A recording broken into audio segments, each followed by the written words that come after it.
Hello, everybody. My name is Andrew Brokos. You may know me as the host, one of the hosts of the Thinking Poker podcast, the author of the Thinking Poker blog. And what you are about to see is over an hour of really high quality, free tournament poker strategy. I'm going to be joined by my good friend Carlos Welch. Some of you may know him as the semi-homeless poker player from Twitch. Really a fantastic guy, fantastic student of the game, fantastic poker player, and just all around entertaining to talk to. So we've got some real high quality stuff coming up. I just briefly want to let you know why it's out here and how you can support more content like this and a good cause along the way.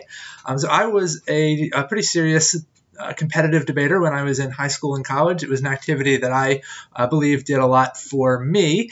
And for the last 15 years, I've been involved in one capacity or another with various urban debate leagues around the country. And these are organizations that help students primarily in kind of low income and or troubled high schools, urban public school districts with debate in various ways, largely through an after school debate program. Right now, the league I work with most actively is the Bay Area Urban Debate League.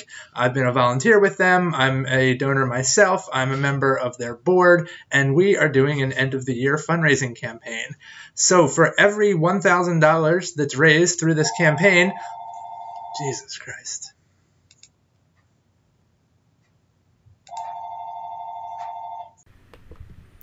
Okay, go for it. All right, so this was the last hand. Just lay it out here, and we got the guy to fold. Let's go.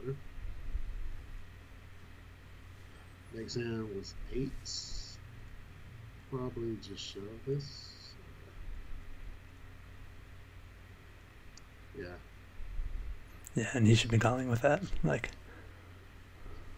it's the type of hand that I swear, if I made this like 18. He would call. But when I shove, they fold. They just want to see flops, man.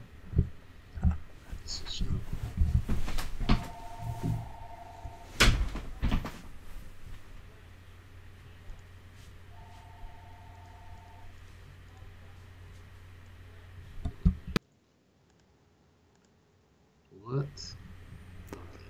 Yeah, I mean, it's he'll probably very reliably check fold the turn if he doesn't have anything. So it's a pretty cheap bluff, really. Like, you can just kind of think of it like, rather than raising the flop, you're calling and then betting like 12,000 or whatever on the turn. So it's I think it's has potential to be fine. I didn't notice his sizing, which makes it a call. I think. It's like, I don't know if it makes it a call. Yeah. It certainly makes it a more defensible call. Right. Okay.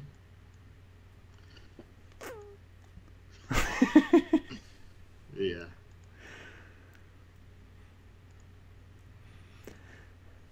Wow.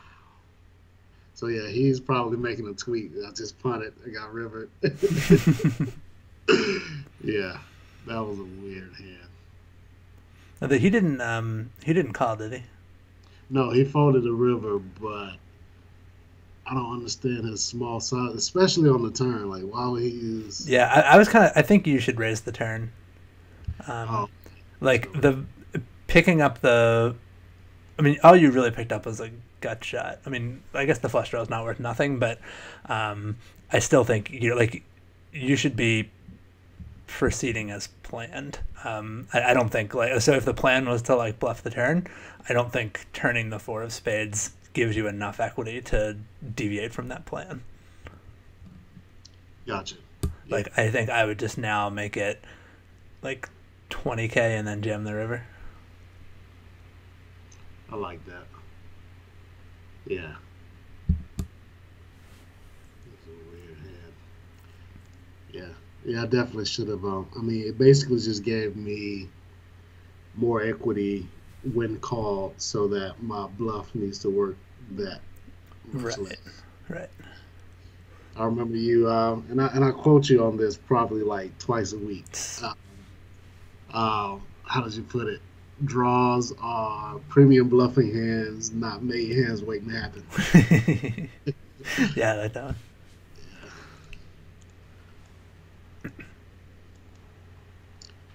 So now, okay, this time I want him to call with his Jack 10. I guess I don't. Yeah, I do want him to call with Jack 10. No, you Maybe don't. that's true. I want him to call with 10-9. Yeah. Or like pocket sevens. But Yeah, I guess what I'm saying is the benefit to raising as opposed to shoving. If I shove, he's calling with sevens anyway, but he folds 10-9 suited. But if I do this, he'll probably call with 10-9 suited. yeah, but he'll also call with like king jack off or jack 10 or whatever. Like I think overall there's more hands that you want out than that you want in, especially at a final table where like you do care a little bit more about winning pots than about winning more chips. Agreed. So this should probably just be a shove pre. I mean, I was thinking this is basically the same thing as a shove. Like, what I don't think you want to do with this hand is call or min raise or something. I think, like, I mean, this is his continuing range is probably pretty close to his range for continuing to a shove. I just don't think you would want to make it like whatever the min raise would be to 16K. Right. I agree. Which you would want to do if you had aces. Right.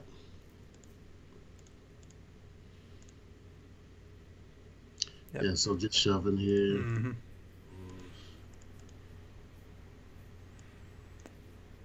Same thing here. I think I'm definitely folding to a shove, I guess. Why did I? All right, let's look at this. You're just So wondering why didn't you shove? 25 bigs. I think it's definitely a call against this guy. But Yeah, I could see folding with the big blind shoves and just figuring he's going to be like extremely bladed when he does it. yeah, he can't be bluffing in this spot. And that guy's shove is big enough to where he can't just call too wide behind either. Right. Yeah, it's not like he's getting amazing odds to PO a 6-2 suited and flop trips, for example. Yeah. Yeah, that's very straightforward. Yeah, he should just be shoving that himself. He shouldn't be limp folding that. Yeah, there's so much value, I think, just from these people not either knowing shoving ranges or just not willing to like they want to play flops. They want to play flops. This is how I crush a lot of sit and goes. Like, this guy wants to see a flop so bad, and I just won't let him. Yeah. And they give away chips in spots like that so often. And the one thing is, like, that's probably not such a terrible play against the field, like, because a lot of other people might not jam this hand. Like, they might just call with it. So it is probably a little more defensible to raise fold a hand like 9-8 suited against the field. Yeah, most people want to see flops with this hand also. Right. Yeah, so that makes sense. Complete. It is funny when you think about this stuff, and I think live poker is even more like this than online poker because people tend to be in the same like communities and they like talk strategy with each other and whatnot. But to really just think of it as an ecosystem, and they essentially are evolving survival tactics, and the things that they do have explanations that they're not necessarily aware of. Like, they just sort of learn this is the right way to play poker, and oftentimes they are actually evolving like decent exploitive strategies against the mistakes that other people in their player pool are making, but they don't know that that's why they're doing it necessarily. Right, that makes a lot of sense. And then when you throw somebody like me in who's doing something completely against the grain, they don't have the tools to combat it. Yeah, you're the apex predator. Yeah. But this is limp. I mean, this complete here. I think I like it. No, Yeah. I mean, raise. No, I think it's a fine limp. I mean, it might be opening you up for abuse against a better player, but especially against someone who errs on the side of being too passive. Yeah, I think this is a very good limp.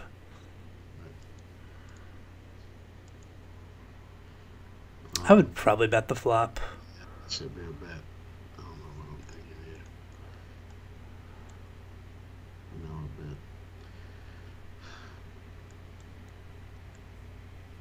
Definitely should have bet the flop. I mean, the turn is. Do you always bet the turn? If I do, it's going to be a small sizing like you used. I think your sizing was good. I think there's a pretty good case for check calling the turn also. But if you really don't think he's going to do much bluffing, like, so if he's not going to do much bluffing, checking the flop is a little bit safer, because you don't, like, you only check fold when you're drawing poorly, and then you can still bluff turns safe in the knowledge that he, doesn't have a hand that he wanted to bet the flop with, which is most of his strong hands. So, like, against a player who's very reliably not going to bluff the flop, I think checking turn and bluffing river could be better than just betting the flop. But against that same sort of player, I would want to bet the turn because I don't want him to free roll the river. And then, if I thought there were a fair chance he was going to bluff the turn, I think your hand plays better as a bluff catcher. But I wouldn't want to check the flop against that kind of player. Right. So, like, you would have to think this is, like, for your flop and turn line to make sense together, you would have to think this guy is, like, rarely going to bluff the flop, but then often going to bluff the turn, which is not, I mean, there are players like that, I think, but I don't know if we have that information on this guy. Yeah, at this point, I will just have him, like, because these people aren't that creative, once he's done a bunch of passive things, I'm just going to assume he's going to continue to do passive things. So he didn't raise pre. He didn't bet the flop when I checked. Right. So you don't want to assume he's going to start bluffing the turn. That makes sense. Right. Yeah. Right. But that does make the river tricky to play. Like, I don't Yeah. think you can value bet this. Yeah.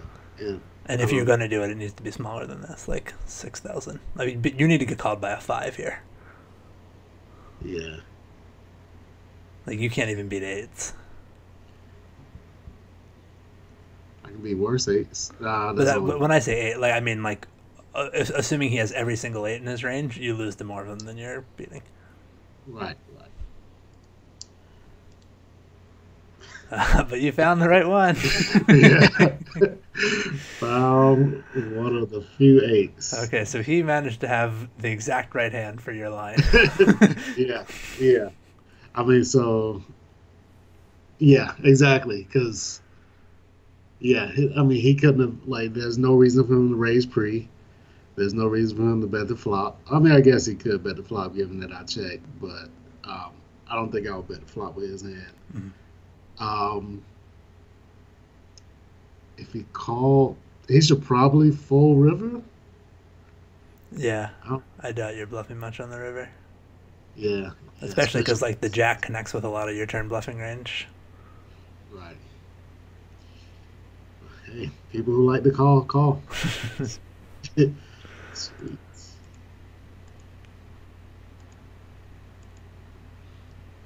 I'm playing flops kind of bad. I mean, this is so coordinated. I'm probably just like, yeah. You can maybe even check fold the flop depending on his sizing, but I'm not really a big fan of betting the flop because the hands that call you, you're smoked by an 8 or a 10, and all the draws have very good equity against you. Plus, they bluff. Like, even if you get called by, like, Queen Jack and the turn is a diamond, you still probably lose the pot. So it's pretty hard for you to win the pot after you get called, which means that the reason to bluff the flop at least doesn't have anything to do with your cards, because I don't think the pair of sixes does a lot for you. Whereas if you check the flop, either he checks behind when he has nothing, which isn't great for you, but he also might bluff with more hopeless hands. Maybe he bets here with, like, the jack deuce, and then you actually manage to put some money in good by check calling, versus if you bet the flop, you're in really bad shape when money does go in. Right. So he keeps doing this checking thing. Yeah. I think there's nothing else you can do. Right.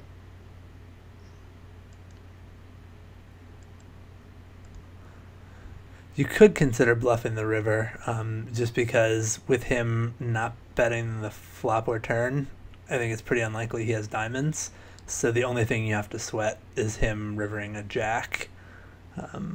And it's sort of like, obviously you're only winning half the pot by bluffing, but or whatever the risk is that he bluffs you on the river, which clearly he was not going to if he didn't do it with this hand.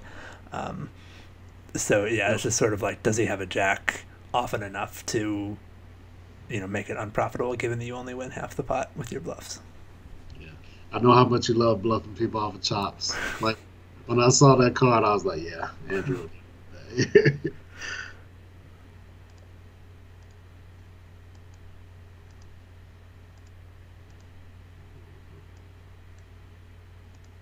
It's another one where I think you can use smaller sizing Pre or on the on the flop? flop. Yeah, Because yeah, like the thing is, you want to be able to bet hands like 6-5 or 8-7. Like so like having like 8-7 here is very different from having Queen 7 on Ace Queen 6. And the reason for that is that there's all those cards bigger than an 8 that you have to worry about, which you don't have to worry about when you have the Queen 7. So I think on this flop, I want to have a pretty high betting frequency, whereas on the Ace Queen 6, I'm okay with betting a like smaller, more polarized range. But I think on this flop, there's a lot more hands like pocket fives that I want to be betting that I don't necessarily want to bet on Ace Queen 6. right. And when we're betting a wider, um, depolarized range, we want to use a smaller sizing. Right.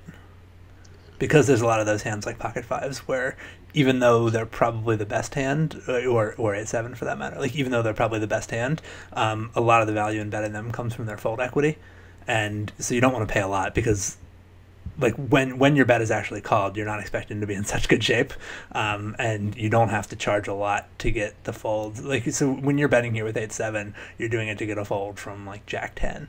So it's not like you have to bet a lot to get Jack 10 to fold. Um, so you kind of want to just like take the fold equity you want at minimal risk Right. with those. And then, I mean, Ace Jack is making the same small bet just because even though it is sort of a nutted hand, I mean, for one thing, you block your best value targets. So, pricing your opponent in with a hand like 6x or 10-9 is to your advantage when you have Ace Jack, but it's also just you can still build the pot on later streets. It's not like this is your only chance to bet with a strong hand. Right. I really like that point about um, betting more often when you have the middle pair that needs protection versus the one that doesn't. Like that's something I don't think about. Yeah, I think a lot of Often. people just sort of treat middle pair as middle pair. Yeah, yeah, yeah. I think I can't wait to put all into that concept and play with it in Flopzilla or whatnot. All right, so we take this one down.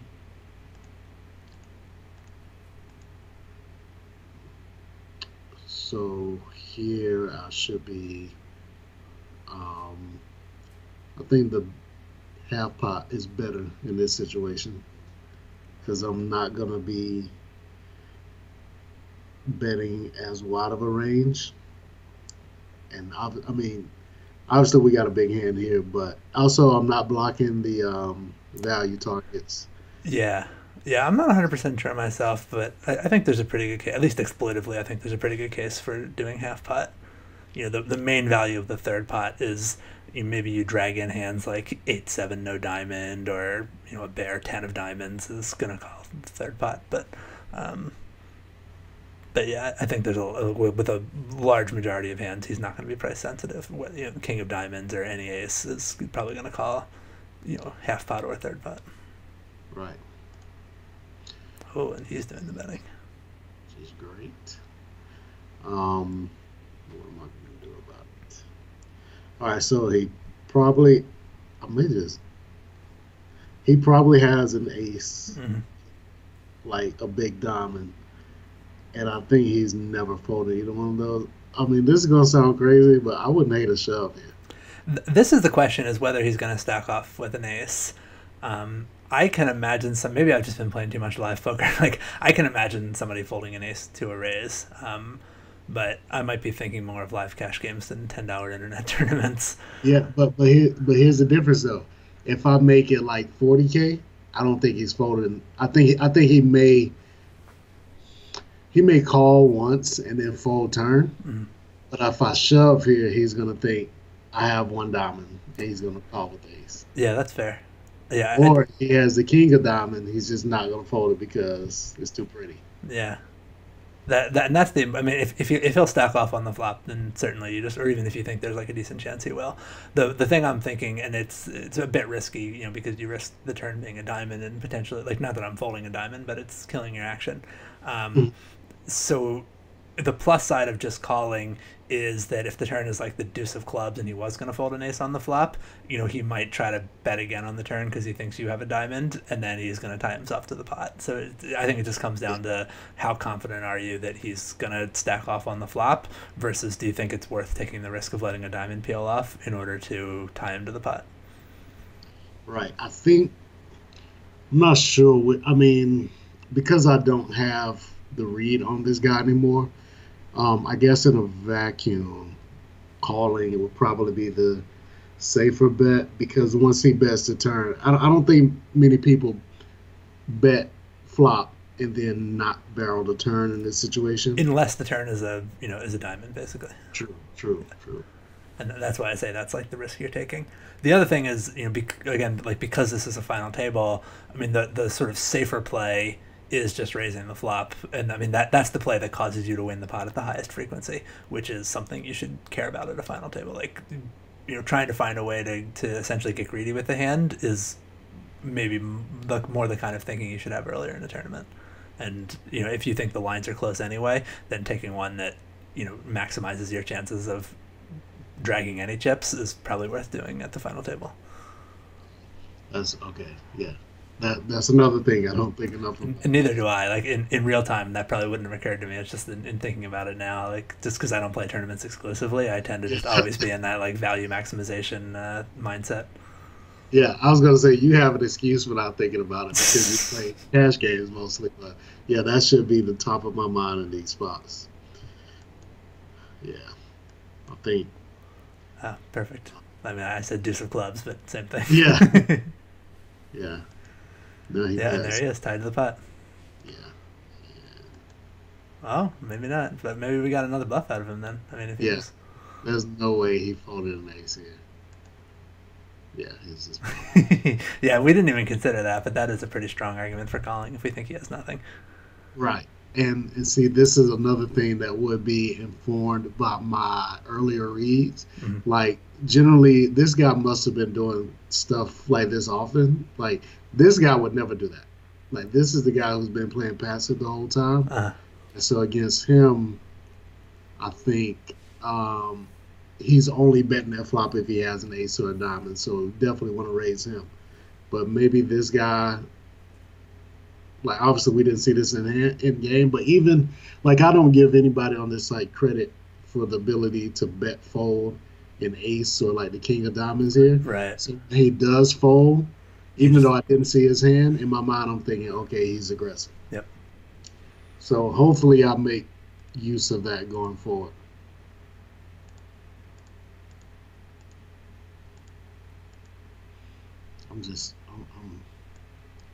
I don't know what I'm doing on these flops, man.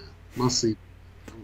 It's fine. This is not the best c-betting hand. Like, you can check down and win, especially if he's... I mean, we know he's not that passive, but... oh, that's gross. Yeah. I might actually call that. Definitely calling this. Like, there's no way I'm folding this. I mean, and he may have me beat, but okay, so this is another thing where I think about, like, I don't have to win this very often to make it good. And even when I lose, it's like I'm paying for a read. Mm. And so, like, I'll call this, and if I lose, like, I'm going to use this against him so hard that I'm going to get that back in the future. But that's only relevant if you're, A, paying attention enough to pick up the read, and B, capable of using it later. Yeah. Yeah, I think a lot of people use that as just an excuse to be stations. Yeah. They're like, I'm just calling for information. And I think for the most part, you just like make the right plays and then figure out how to gain information from them. But there are some weird spots like that where it seems pretty close between calling and folding anyway. And then you're like, I guess there's some information value in things. Yeah. Right. Like, had he bet half pot here, I think I would fold. Yeah, definitely. Yeah. I mean, it's really just because, I mean, even at that bet size, it's sort of like nobody really bluffs for a min bet. But then again, it's like, well, why couldn't he? Like, why can't he just have Jack 5 of diamonds? And if you're going to fold ace high, so it's sort of like, is he doing it often enough because you're getting like 7-1? It's just one of those, like, he's probably not bluffing, but you don't have to catch him very often at all. It's a weird like mind screw, and the main mistake I think you can make analyzing this situation is to go with your gut, because your gut is going to say I'm probably beat, and you are probably beat, but your gut isn't really capable of determining, am I beat 20% of the time or 8% of the time, or am I good 20% of the time or 8% of the time? Like it can't make that distinction. It can just say I'm probably not good, and that's not really enough. Like when you're getting these kind of pot odds, you really have to, like, you can't just go with your gut feeling about whether or not you have the best hand. Right. 90% of people will never bluff at this bet size. But if I could pay $6K to find the one person that would, it's worth it to me. Like if I call here and the guy, and on top of that, we win the pot. But if I call here and this guy has like 3-4 spades or something, like that is such valuable information, because now you got an outlier versus like this guy's not part of the ecosystem, like you were saying earlier, in spot. And so like that type of information is super valuable. And even in this case, he wasn't bluffing, but I do learn that he doesn't bet this hand on the flop. He doesn't bet this hand on the turn. So I can even use that information against him later. And that's worth 6K chips to me, because I think I can make it back later. But yeah, I do agree that a lot of people do use it as an excuse when they say they're calling for information. And I think if I called a half pot bet, then it would just be an excuse. But this one, I think, I mean, if I'm playing my best, I actually utilize the information I get. Yeah.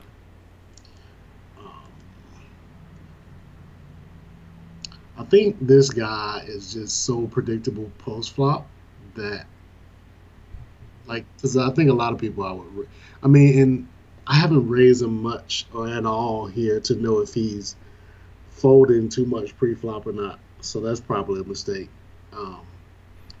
Yeah, I think I like a raise with this hand just because. Yeah, the 8-7 was a much better limping hand. This one, like you can still be ahead when he calls a raise, and it doesn't play that well in a limped pot, and yeah. Yeah, if I knew ahead of time that this guy defends wide, but he plays pretty predictable post flop, as we know he does, or not even predictable. Yeah, predictable. Very passive post flop. Then I don't hate limping in here, because it gives me more room, like a higher SPR, to take advantage of the read I have on him. But he may not defend wide pre-flop, and in that case, I need to just take it down pre. So, yeah, I should have raised this. And also, I like the flop check. Yeah. I don't think he's folding very many better hands. I think you can, I mean, depending on how, like, if you think he's really passive, which I think you said you do, then you can just fold the flop. But you're in a vacuum. I don't think this is a terrible check calling hand. Yeah, if I do anything other than fold this, then I'm gonna be upset, because that's okay. I mean, and it seems like an easy fold, but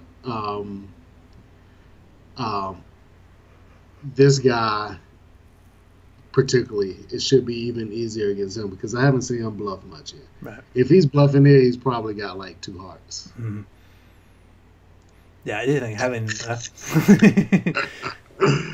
I mean, having the 9 of hearts in your hand is not great for bluff catching, because blocking like 10, 9, and hearts is a little undesirable. But yeah, like I think you have the read to justify just folding this flop, but this is actually a hand that I would, or again, like, get rid of the 9 of hearts, change it to like King 7 without a heart. It's a hand I'd pretty seriously consider check calling on the flop, because I think a lot of people like aren't going to have ace X. Just a combination of like not raising pre-flop and betting the flop tends to take ace X out of their range. So you do have like a hand that beats bluffs.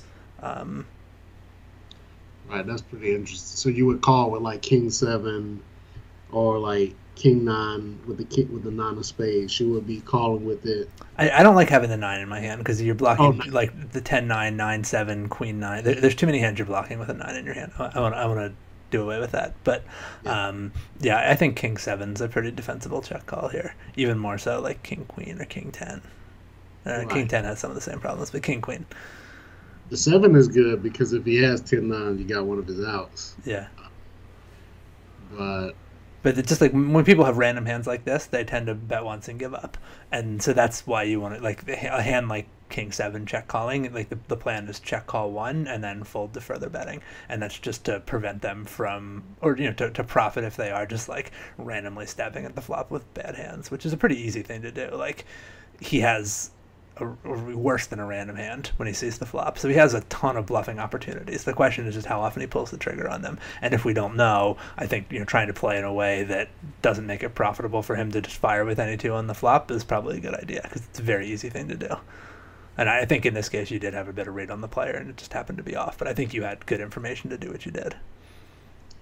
What are your thoughts on betting the flop, thinking that because we know this guy's passive, he's probably not going to bluff raise very often?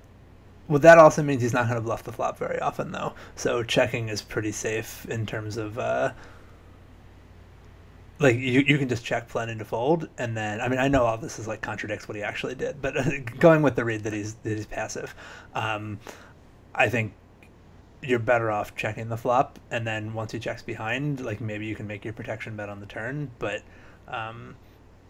like, being able to check fold the flop is pretty valuable because he doesn't bet the flop that often, and when he does, you're glad you didn't bet into him.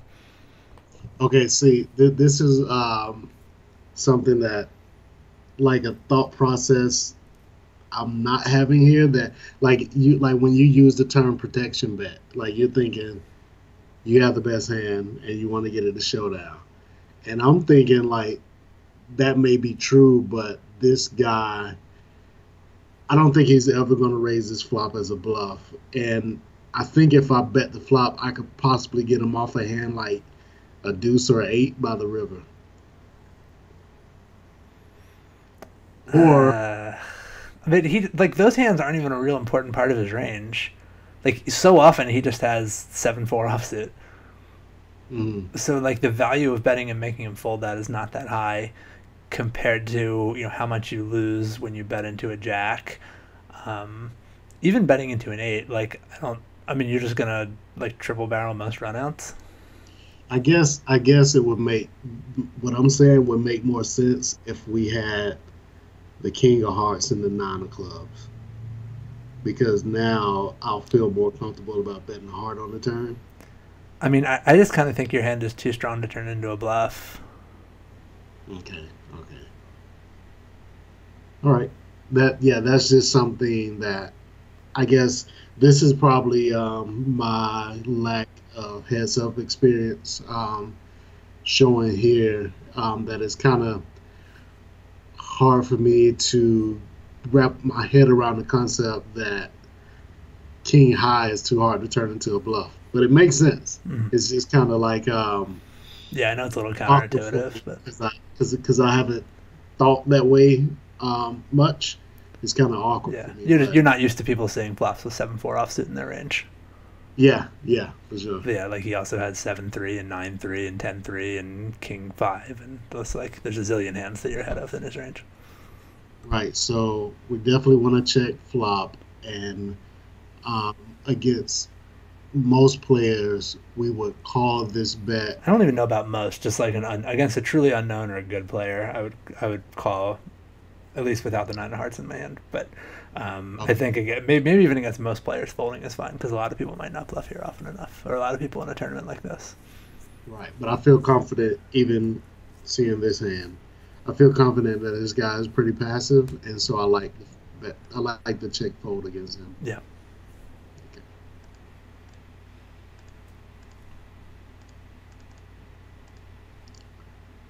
So maybe he is adjusting. Nope. No, you just had it.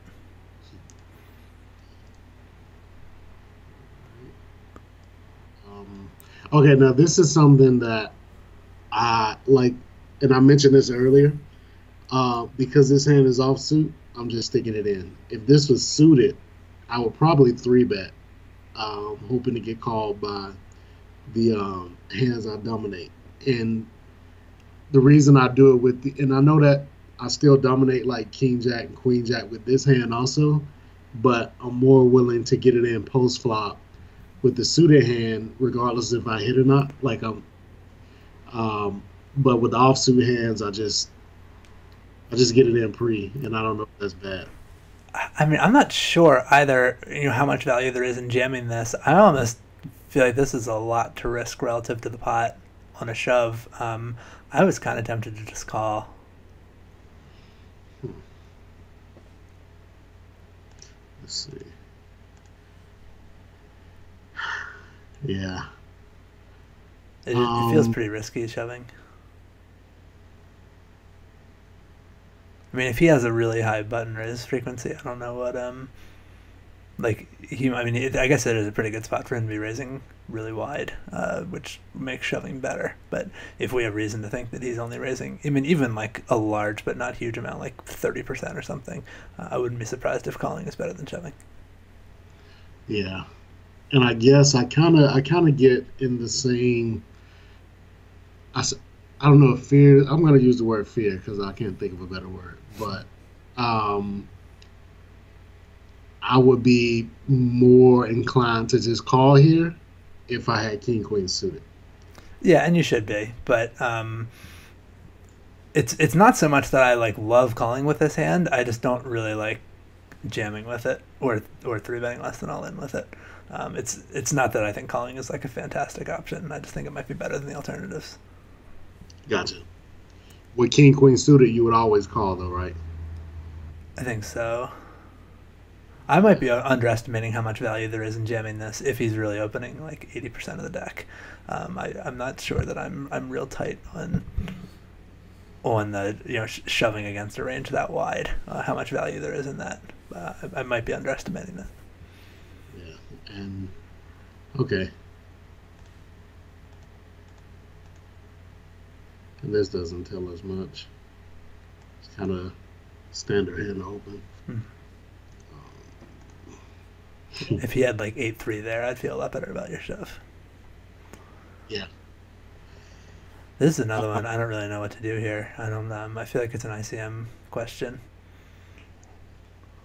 Yeah. I'm thinking that this guy probably wouldn't do this with much better. And like he's never doing this with aces, I don't think. Right. And, like no big pair. Probably not ace king. I don't know what he does with like ace ten through like ace king.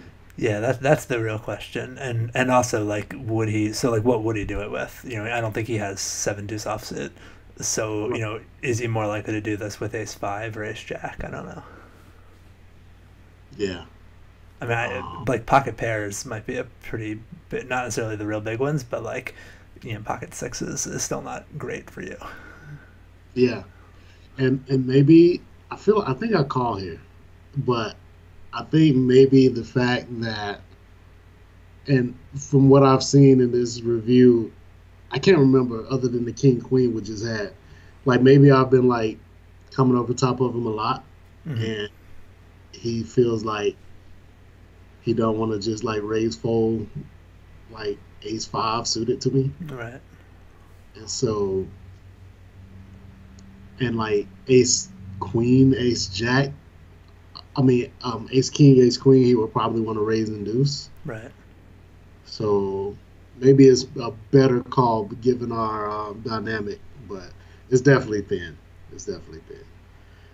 But I think I called, and I don't even know what he had. Yeah, if he's jamming hands like that, you certainly want to be calling. Yeah, And that's the thing. Like, I mean, it's certainly a call earlier in the tournament. I just don't know how much the like final table ICM dynamic changes things. right. All right, so we take that one now, luckily. Um, Even though this guy is passive, I may try to put some heat on him because this guy's shorter, but I would maybe start by just calling. Yeah, you can still do heat after the flop if it lends itself to that. this time it didn't. I'm definitely calling. Mm-hmm. Now I think I fold. Yep. Perfect. Yeah. Oh, yeah. Good thing you didn't try to put that heat on him. Yeah, yeah. He just had the nuts. That flop saved me for sure. That was like the one flop where I wouldn't put pressure on him. That seems pretty thin to me, especially Except, from the small blind. all right, so he shoves button. Um, yeah. Um, maybe his king six shove Hit played it. emboldened you. Yeah, I mean, Yeah, I would definitely call from the big blind. I'm just, and this guy's super passive also. yeah, that helps. Yeah, I think this is kind of like a perfect storm of like the combination of these two reads. Yeah. Okay. All right, so now we're heads up. I remember. I think I played this heads up bad. Um, do you? This is sizing. What do you think about this sizing? I 3x. tend to go smaller, but if you're, less confident in your post flop skills, I think raising, a couple fewer hands and raising a little bigger is not bad. What sizing would you make it here? I might even start with like 2.2 or something and see if my opponent's willing to fold for that, then I'll do that. And if it basically I want to find a point where he's willing to fold some hands, and try to find the smallest amount that'll cause him to fold, like a king four sort of hand. Yeah, and I think this guy's probably going to be more willing to fold than most people. So yeah, I'm just wasting chips by going this big. I should like 2.2 is what I would normally do. I'm sorry, 2.5, but we're over 50 bigs deep. Maybe I'll go smaller if once we get shallower, Yeah. or maybe not. I don't know. I'm not that good at heads up. Um, Just call. yeah, it's not the worst hand for it, but Yeah, you're sort of killing the value of a pretty good hand. Like A7 offsuit, it's not going to play very well in a 3-bet pot, but I think it will play pretty well in a single raised pot. yeah, So I'd rather 3-bet worse hands as bluffs and stronger hands for value. yeah. Again, this is again my lack of heads up experience. Like in my mind, like I don't even think about these hands as like value hands, because I'm so used to not thinking of them as value hands Mm-hmm. at a nine-handed table. So I got to be able to like make that switch in my mind once I get heads up. Yep. And I just 4x. Limit this one. Okay, finally. And I get punished for it. Yeah, I'm not really wild about the flop bet. The thing, there's not very many hands I'd bet for value on the flop. I mean, I don't love the limp either pre-flop, but you probably don't have a lot of ace x in your range after limping. I don't think you want to be betting a king or a jack on the flop. So on the flop, you sort of either have an ace or you're bluffing, and you don't really have that many aces. I mean, I think there's a lot more of a case for checking back the flop and bluffing turns or rivers, and only betting the flop when you have some sort of draw. Yeah, I think I kind of want to overbluff the flop against this guy. You can still do that on the turn though. Yeah, I do like. If he has the 10-4 of clubs, I don't know that bluffing the turn is less effective than bluffing the flop. Right, maybe more effective because he's only got one card to come if he's drawing. Oh, for the old double barrel. Yeah, it worked, but it doesn't really make sense. I mean, okay, so he did have a stupid peeling hand. Yeah, so I think this also works on the turn. Yeah, I think on the turn he probably just check folds. Yeah. And I think he got pretty lucky that he had this and not a king or a jack. Right. Good. I should bet here, I think. I'm fine with checking. Now you're checking just to give up, or you're checking? Yeah, I'm checking to fold. Okay. Yeah. See, now I'm trying to. So I'm taking it too far when I'm looking at queen high showdown value. But no, it does have some. That's why I'm checking. I'm just not calling. So I think you can beat some hands. If he's just checking to give up, you can sometimes win with queen high. But I don't think it's strong enough to call a bet. Would you call with king seven? Maybe I would call, Ace. yeah, like, so king seven without a diamond I probably wouldn't call, but ace high without a diamond, or like king or queen high with a diamond, I think are both defensible turn calls. Gotcha. And that's why I'm not calling a turn bet. Gotcha. Like, he can be bluffing with better when you have a hand that weak. Yeah. Again, my sizing is too big. Hopefully, I just fold here. I don't know if this guy's capable of doing this light. Just call, hopefully. Yeah. See, these are the hands I want to play post flop. Like, Yeah, I think when you're this deep, you can three bet this. Like, this is a better three betting hand than a6 or a7 or whatever, because it still plays pretty well when it's called. interesting. See, I three bet the a7 because I don't mind folding it to a four bet. Like, I would hate to fold this to a four bet. Well, that's the thing. This Like, you're guy's mostly you seem to be kind of assuming your opponent is just going to shove or fold, and I mean that could be a little bit true because you're using a pretty big three bet size also, but um, I think still with this much money behind, he has like a pretty decent incentive to flat you in position with a lot of, like, I don't think he's going to have a strictly four bet or fold response. So I don't think you want to be so polarized when you three bet. I think you like to have hands like this that benefit from pre-flop fold equity, but can still like play okay in three bet putts. Gotcha. I would call this Yeah. good. Now you can fold, I think. I mean, there's a real chance he's still bluffing, but you have a lot of ace X in your range, so I don't think it's real important to defend with less. And obviously you're drawing dead to an ace, so Wouldn't be shocked if I call here, but it's not terrible. The problem, like, he will be bluffing. Or like, it's certainly plausible for him to bluff at a relatively high frequency. The problem is just that because you're drawing dead against his value range, like, even knowing he has a lot of bluffs, you still can't necessarily call.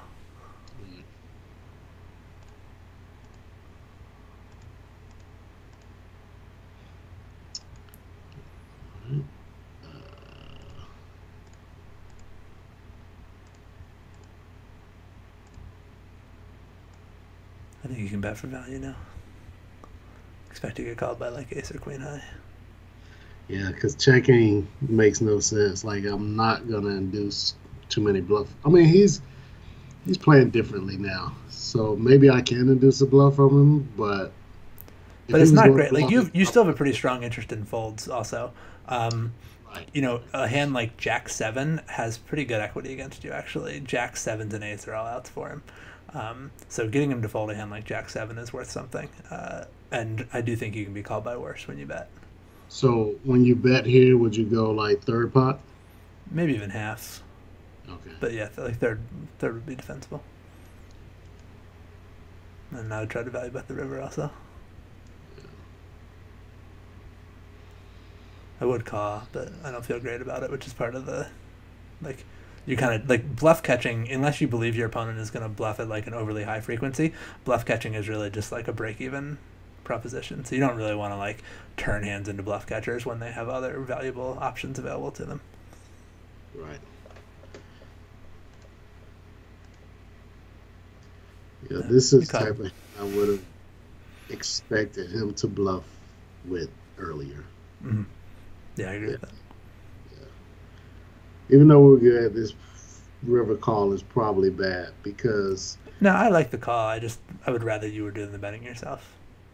I wonder if his sizing. I mean, because like I still got him pegged as like a passive guy in my mind, and so I wouldn't want to call this against a passive player, but and I don't know, his sizing doesn't tell me Yeah, I much. think that's just too broad of a read. I mean, he can be passive. Like, that doesn't mean he's never bluffing in a heads up match. Like, he's not a stone idiot. Like, Yeah, I think the broad reads are probably okay when you're like nine-handed, but right. like you can get so many like um, data points heads up that I got to get more Well, nuance. and I think people like get, like, even passive players understand that like heads up is not the same as full ring. Like they're still going to do some bluffing, and like they're not going to demand top pair in order to call bets, and they're like they might not fully adjust to it, but they're going to have some idea that it's not the same as playing a full ring game.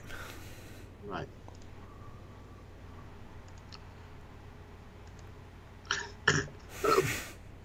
The hell? Yeah, I would probably make it like 28. I don't know what I'm doing here. Like I have no idea why I did this. I mean, you didn't want him to call you, but the problem is like if he shoves, it's pretty gross. I mean, but like if I didn't want him to call me, I could have just made it like 5, Yeah. like 7. I don't know what that was about. That's an okay 3-betting hand also. Yeah. Yeah. I mean, it plays fine as a call too, but just like when you're at the stack depth, you do want to be 3-betting some hands like this that are like fold equity, but also can play well when called. This is a good example of like you like to have hands like this in your 3-betting range for flops like this one. Okay. See, a lot of the hands that you're suggesting, I 3-bet. I do 3-bet those hands like early in tournaments. Like, I mean, not necessarily early, but yeah, I'll do it early too. But like it's like hands I don't really want to play like 4 and 5 way post flop. Mm-hmm. If I'm like cut off or hijack and somebody to my right who's opening a ton, I would 3-bet those hands against him in that situation without even thinking about it. But for some reason, I don't. 9-handed, I'm 3-betting those hands primarily to prevent the pot from going multi-way. And because that's not possible heads up, I think that's why I kind of got a mental block against 3-betting those hands in this situation. But there's other like attributes to 3-betting those hands, other benefits to 3-betting those hands other than like isolation. Yeah. Yeah, I wouldn't even say like isolation is the main reason to 3-bet 7-6 suited at a full ring table. Like 7-6 suited doesn't really mind playing a multi-way pot. Yeah, I guess in those spots, I'm like I don't want some guy in like the small blind to like complete with like king 10, king deuce of diamonds. And so, I mean, it's not the end of the world if he does. I mean, I think as if I make a flush. I think really the reasons to 3-bet are pretty similar, which is that you need to have some playability in 3-bet pots. Like right. the only reason to use a hand like ace-7 offsuit for 3-betting is when you don't expect to see a flop very often. In other words, you expect mostly 4-bets or folds. In scenarios where your 3-bets, can be or even are likely to be called, which I think in a heads-up match they are, then you want to have hands that you want to have coverage on different types of flops. And so 6-7 suited and king jack of hearts are examples of hands that hit different types of flops, and also both can hit a pretty wide variety of flops. And ace-6 offsuit or ace-7 offsuit does not hit very many flops, and it hits flops that you're generally already pretty strong on. So like an ace-high flop, you don't need more aces in your 3-betting range. You have a lot of them already. Right. Okay. That is very helpful. Like comparing this heads up situation with the 9-handed situation is really helpful, because I get away with this so much 9-handed because people open and call 3-bets with pretty much the same hands they would do if they would play in a heads up situation. Like guys like the main event in Cherokee, for example, the guy raised call with like king 5 suited, even like at a 9-handed table. Like that's the kind of things I would expect people to raise call with heads up. But because they play the same ranges from like undergun +3 that they would play in a heads up situation, makes my response I should respond the same way here as I would respond in the at a full ring table against people who are opening that wide. Mm-hmm. Okay. So I could bet this for value. Probably won't though. It's okay, check call. I mean, because you have the draw also, I think you can go either way with it. Yeah. But I can get called by a lot of hands here. And then now, just bet for value. And see, this is again, just, do I want to, I think sizing's fine. I mean, your range is pretty strong here. yeah, true. All right, so chop it up, I think. Yeah. All right, so let's see if I can, this I just call for sure. What? See that? See, I like this better than the A7. Okay. I don't love it, but I would rather, like, because A7 will play pretty well as a call and King 5 offsuit is like pretty marginal for calling even to a min raise. I would rather see you turn this into a bluff than the A7. Okay. Okay. That makes a lot of sense. So the ace-x hands, the weaker ones are, because my range should be pretty wide. My defending range here should be pretty wide. That middle portion, I should just be calling with. In the top, I'm three betting for value, and then like the bottom, like this would be good three bet bluffs. I mean, there, like, it's not a mandatory bluff because you have a zillion hands that look like this. So Yeah, I'm not saying you should three bet every time you have like an offsuit, Broadway rag combination. But I think they're okay hands to, like, very occasionally. It's just like if you three bet 10% of the time you have a hand that looks like this, like, that's okay. gotcha. Now here we go. Wouldn't we love to have 6-7 suited right now? Yeah, just gonna go for it here. And see, like this is a spot where I think a lot of people would just shove, but I think they capture range. I don't think it has to. Like, I mean, I could see shoving like aces without a spade here. I kind of think you maybe just want to size bets a little differently so you don't end up with a 1.5 SPR on the turn. Especially when you can so easily turn a draw and you don't want to end up in this awkward spot. I might want to size a little bigger on the flop. I kind of want to, like, I kind of want to go three when I'm bluffing here. I don't know that you really have room to do that though, because if you bet half pot here and he shoves, it's a pretty gross spot. Yeah, that's true. Yeah, I guess in my mind I'm thinking that I'm not even anticipating the shove. I'm thinking like he's gonna call, and that's a mistake I'm making. Like that's so him calling is so much in the forefront of my mind that I'm not even thinking about him shoving. Yeah, Like I with feel like stack when sizes being what they are, I would expect him to shove quite often. yeah,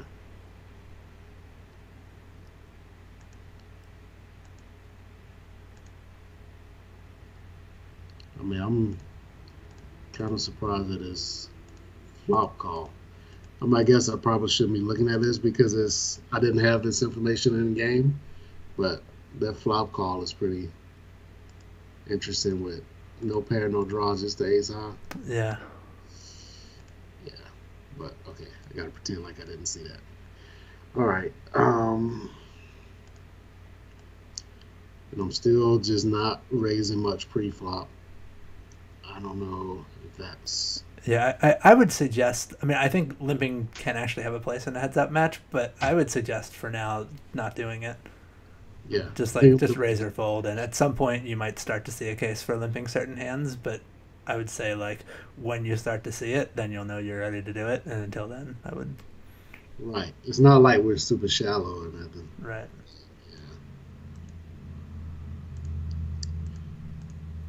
Yeah. Yeah. Again. Yeah, that's a great raising hand. Yeah. I don't know what I was thinking.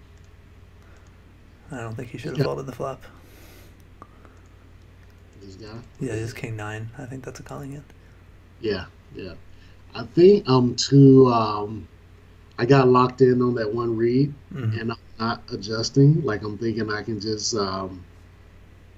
outplay him post flop a lot, and that's a mistake because he is adjusting somewhat, which he kind of has to.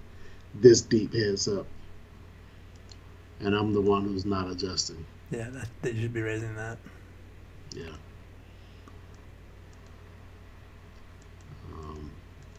Good. Yeah. I'll just play this heads up pretty Yeah. bad. No, everything after the flop is perfect. Yeah, I yeah. just This hand is fine. I just mean like oh, just in general.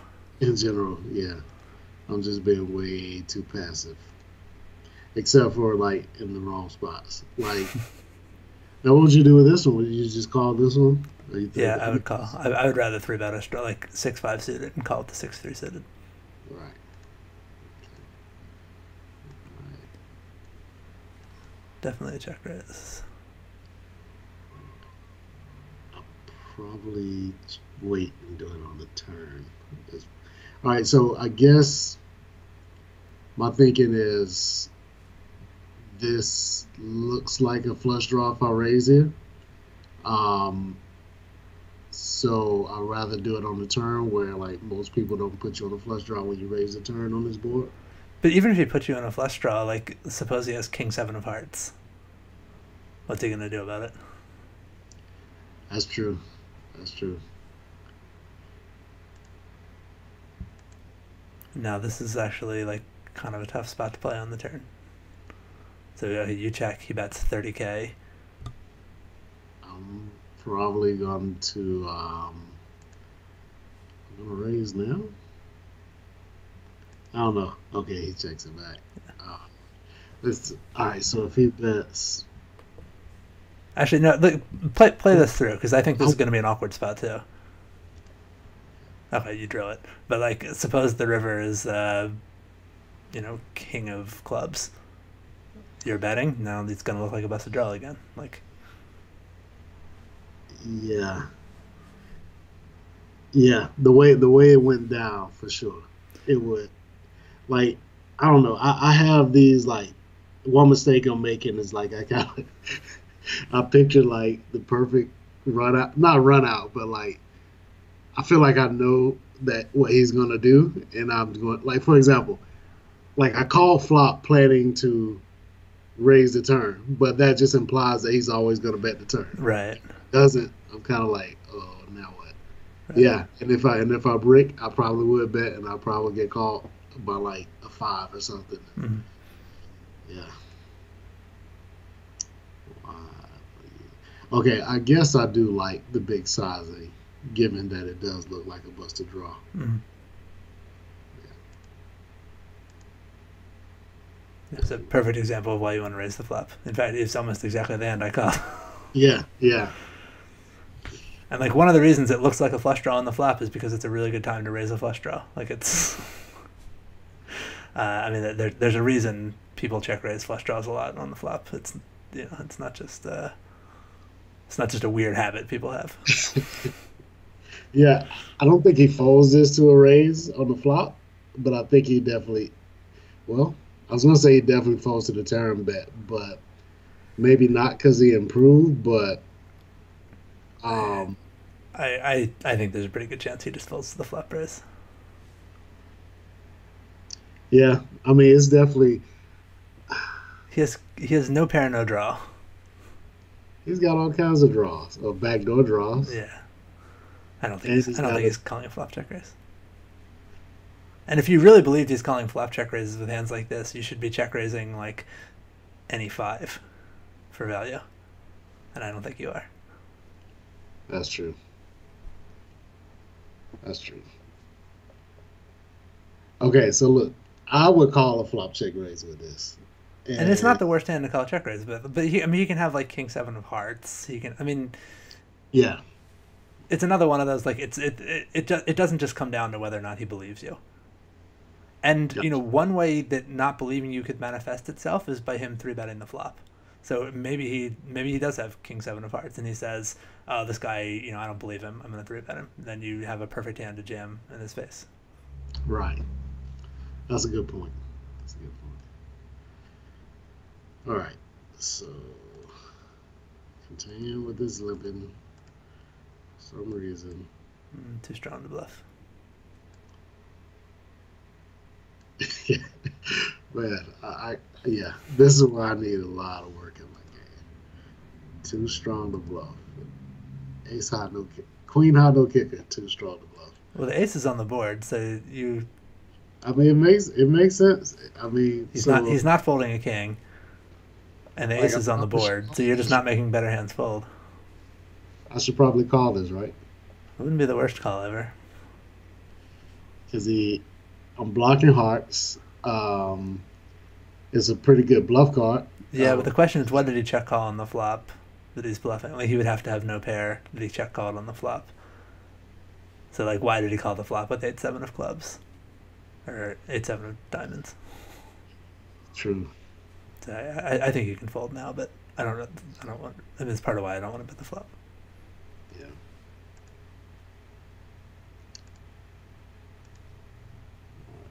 Well, this one is strong enough to 3-bet for value. And I 3-bet so loosely that I could definitely get value from this. And that's Yeah, he called you with like ace-8 the last time he 3-bet. Yeah. Good job not betting the flop. I would keep checking.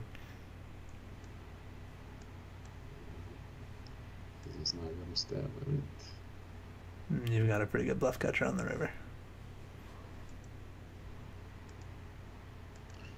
Okay. Great. That's why we don't turn that hand into a bluff.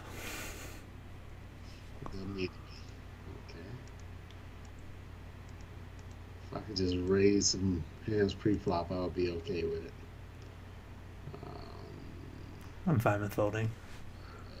I wouldn't fold if I had a club, but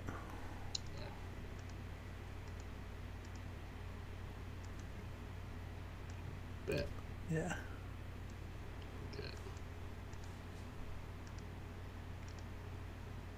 Okay, I'm surprised I didn't make this like Yeah, that's 35K. limping is probably better than making it 35K, but not as good as making it 22K. Yeah.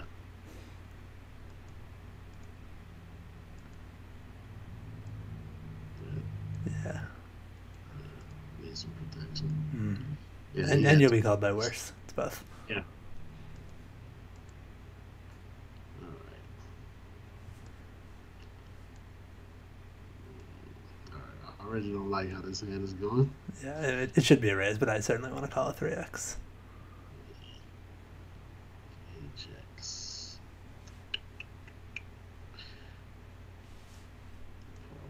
Yeah, definitely.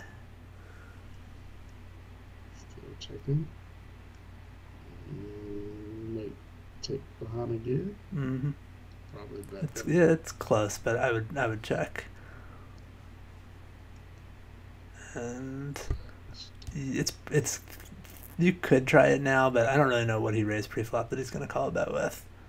Yeah. In a raised pot, I think if this were a limp pot, I might bet, but I think you can just check it down. Yeah. If you do bet, I think it should be tiny. Yeah, I bet too big. Yeah. Half pot button. Yeah, that's exactly the sort of hand I was like, he's. I kind of expected him to have a hand like that, but it's hard to get him to call a river bet. I mean, he can't beat a random hand on this board. Yeah, true.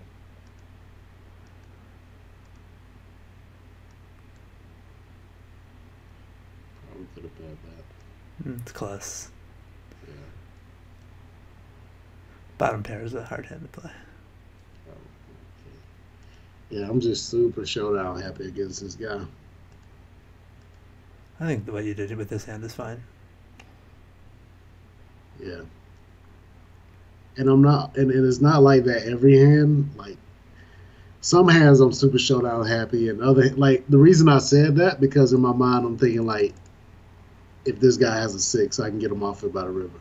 But I think that way too often. Maybe I should be thinking showdown heavy in spots like and this. I think that's I mean, there are some board runouts where that'll be true, but I think that's a kind of ambitious aspiration to bet him off of like a hand that's very close to the top of his range. I guess, okay, so you can tell me if this is incorrect thinking. Like, a 6 would be at this point, a 6 is on the top, at the top of his range or close to it, but there's going to be 2 overcards often. Like, I just can't see people calling the river with like 4th pair, even if it started out top of their range. I mean, he's allowed to improve to those overcards sometimes too. I mean, you're right that the more money you put in the pot, the more often your opponents will fold, but you also lose more when they don't. Right. So like you can kind of think of it like if you're thinking about triple barreling, you're essentially talking about risking like 60K to win 18K. So like you need it to work pretty damn often. Right. Right.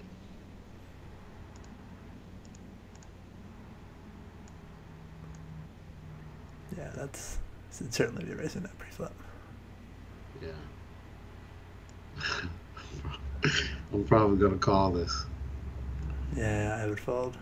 The thing is, you have so much ace X in your range. Well, you don't though because you limped. Yeah, I just It's too yeah, big. I don't know what to tell you because it's such a weird spot after the limp calling. It's really hard to assess your range. Hopefully I fold. Yeah, you're right. It's a pretty big, if nothing else. That's yeah.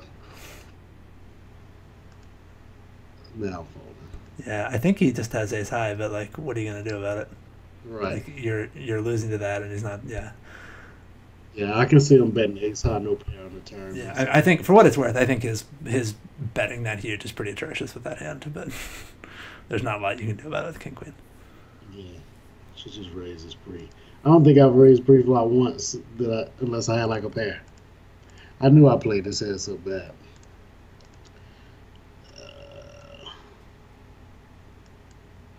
You got nut no pair. That's true. That's true. Yeah, and I bet this because I don't know why I bet this. This is Yeah, a it's bet. a check calling hand. Yeah. Now I'm just like value owning myself. Yeah, See, he's never folding the river.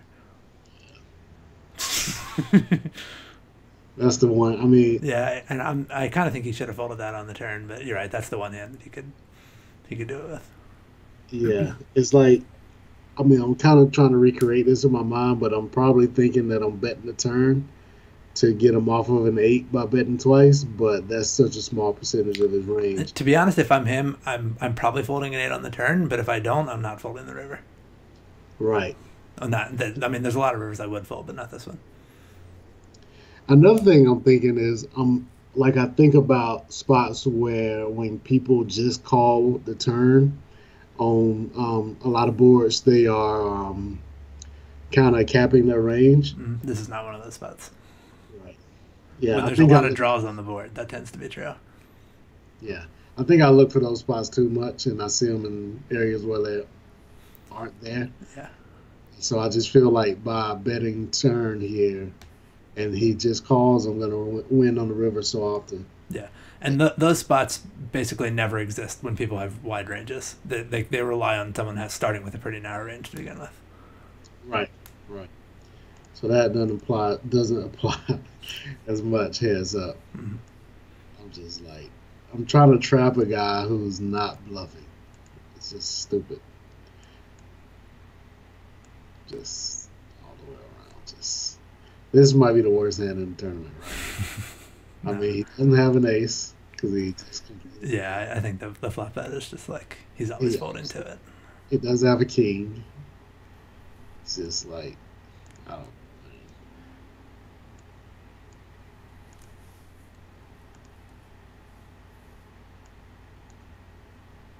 So he donks for pot. I'd probably peel one because you have a really good draw here. Yeah. That complicates things. I think I can find a fold. Like, because your outs start to get less appealing. So, like, I don't know that 10 is good for you. There's a chance that, like, a straight isn't good for you or that hitting a club doesn't give you the best hand. So, like, as the pot gets bigger, because your outs aren't to the nuts, as the larger the pot gets, the less appealing it is to draw to, like, non-nut hands. Right. And he didn't raise pre. He just kind of he dunked out. So he probably don't have an overpair. So he either has like a jack, like maybe like ace jack maybe, or he's got like a big club. Yeah, I think flushes in 2 pair is not so implausible either. Yeah, that's true. 8-5 or something. Yeah. Those hands would make a lot of sense. Like most people would play him fast like this, trying to protect against the flush draw. Yeah. Um, did call. That's not terrible. It's just like this can be a dicey spot because if he bets big again on the river, you don't even have a great bluff catcher. I mean, it's a call, but I don't think there's a lot of value in it. Yeah. Problem is, I would probably fold if he bets, and so it's like, Yeah, then it's like, what are you drawing for? right.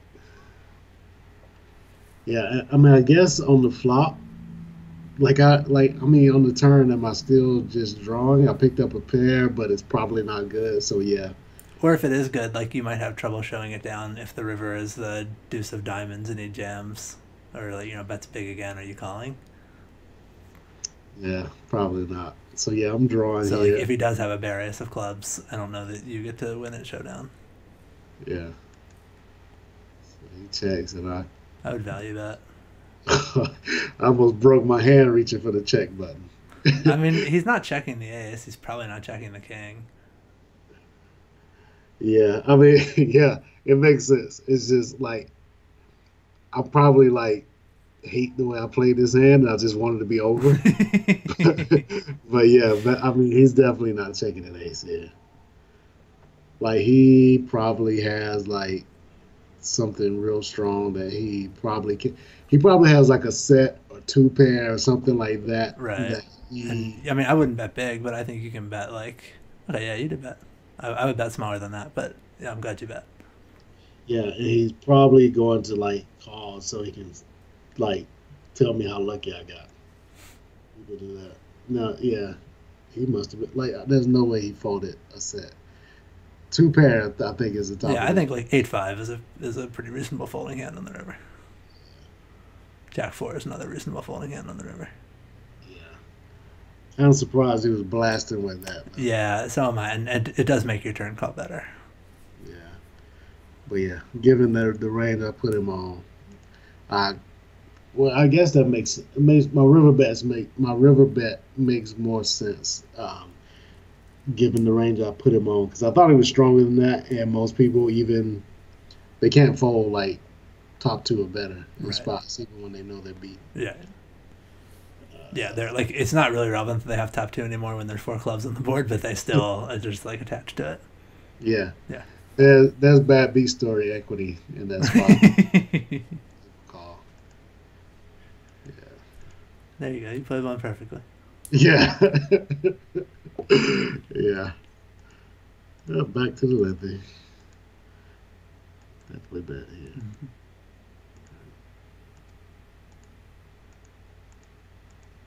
I mean, I just have no idea what my plan is with all this limping. Yeah, you're doing him a huge favor. Yeah. And then I guess checking here. Yeah, that's fine.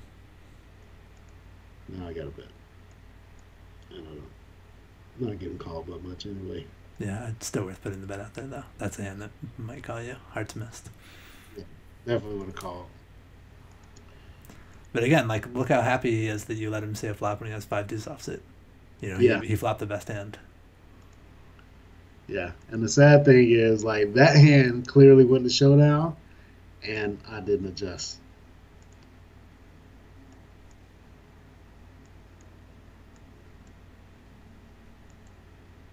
Bet. Jeez, You man. gotta rep an ace sometimes. Like, I kind of feel like he has something that he's not folding. Is Well, what he I, has something with some value, but like a lot of times it's king queen, and so like this is a spot where I would bet like 36K or some pretty big amount, and the range is like an ace or 9-7 jack 9. yeah. And Yeah, I it's just think like I should bet here. But I should probably bet twice. maybe you should definitely bet once. What you do on the river is closer, I think, but I think the turn is like a pretty mandatory bet with this hand. Like it's not a spot where you want to bluff often because you're right. Like his check does indicate that he is not eager to fold. But I think a lot of those hands in that range at least like suffer from being put under pressure. Like I can't guarantee you he's going to fold king queen, but I think there's a fair chance he will. And like you do want to bet an ace, and you get to do a little bit of bluffing, and this is the hand to do it with. Right. It's not a great bluffing spot. You just happen to have the right hand for it. Right. And you're just going to let him show down jack high. Or 5-3. Even worse. Hopefully that was enough to kind of like knock me out of my stupor and start playing some poker. But nope, still living like a fucking idiot. I probably shouldn't curse on this. I said we were family friendly right up until the last 5 minutes, and then I'm getting tilted now. God. It's playing so bad. Jeez, man. We can edit that out. Okay, you finally trapped him, and you just limp call. Yeah, I remember this hand. This was, yeah, I know I remember it because it was the last hand. So stupid. What was that we were saying about how people got so attached to hands that were pretty on earlier streets, and then they just ignore the fact that it's not really a very good hand anymore? Yeah, oh man. What the? Okay. It's nice of you, Carlos, to let me release this video. Yeah, you know what, You played so well for most of the tournament, but you are not coming off well in this heads-up match. Yeah, and part of the reason is like a lot of times the tournaments that I play, heads up is like 20 bigs deep each, and it's like easy. Like I'm just not like, I mean, the stuff I'm doing, I can't say it's inexperienced because some of it is for sure, but this I know is bad, and I think I was just like ready to like end the tournament. Is like I think I was just giving up. Like, oh, it's just bad, man. This is bad. And this is like this happens to me often when I'm playing like an $11 tournament that's been going for like 7 hours, and I got other tables popping up, which doesn't make any sense. But that's why I punted here, and this is clearly a punt. Like, I mean, just calling it off would have been bad. I mean, it would have been bad, but it wouldn't have been as bad as this. Yeah, at least there's a chance he's bluffing when you call it off. Yeah. I guess I'm thinking like, okay, I'll raise here and then like shove spades, but he's not folding that.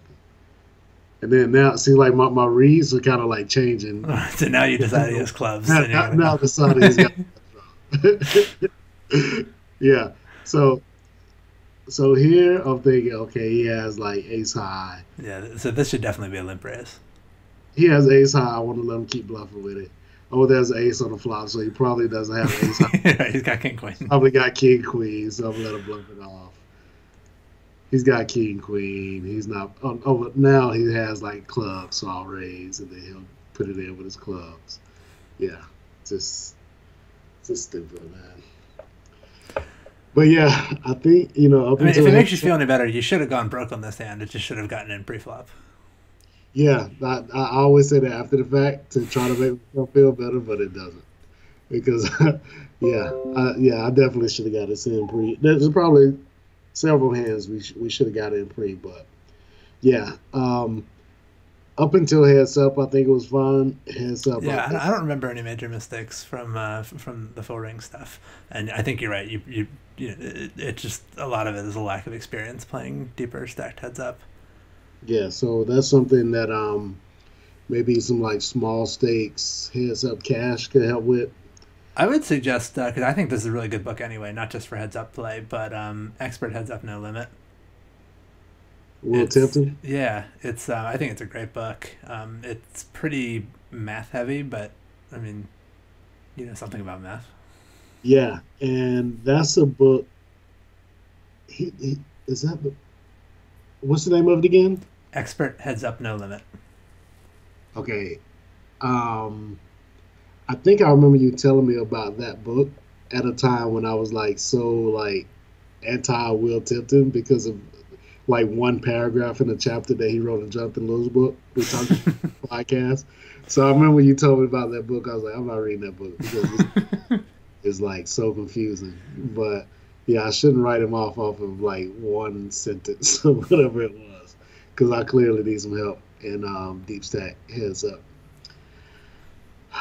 All right, so I'll read that book now. I'm putting it up, writing it down right now. Attempt this heads up book. Well, thanks for doing this. I think I hope it was helpful for you. It was fun anyway.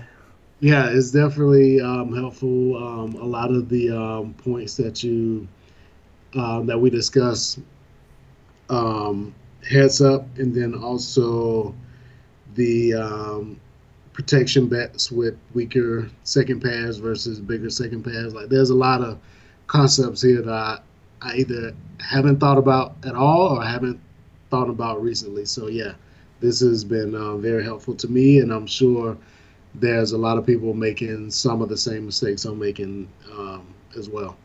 Yeah, yeah. There's certainly common mistakes. I mean, not many people have a lot of experience playing heads up. Yeah, yeah, agreed. All right. Thanks again. Thank you.